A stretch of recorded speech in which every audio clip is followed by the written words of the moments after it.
Hello, and thank you for tuning into this video. My name is Jaleesa. I'm the Cash Flow Apprentice and the CEO of Equip 3000. Now, let's go ahead and jump into today's video, which is all about the wonderful game of Cash Flow 101.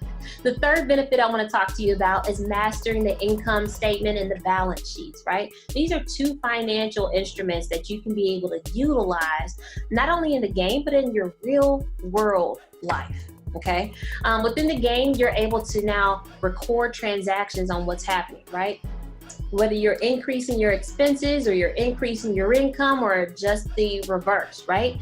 As you're doing this, you're recording the information, you're erasing information, and you're kind of going like this throughout the game, which I definitely recommend that you play with pencil with a strong eraser, right? Also in the game, you're able to track important areas of business. Like when you get into your balance sheet, you're looking at the amount of assets that you have and the liabilities that you've acquired, ultimately helping you understand what your net worth looks like, right? You're able to analyze different statements to meet your goals, right? If you haven't had a chance to play the game or you're interested in checking out some of our cash flow events, check out my website at www.equip3000.com for more information on our next cash flow adventures. Thank you.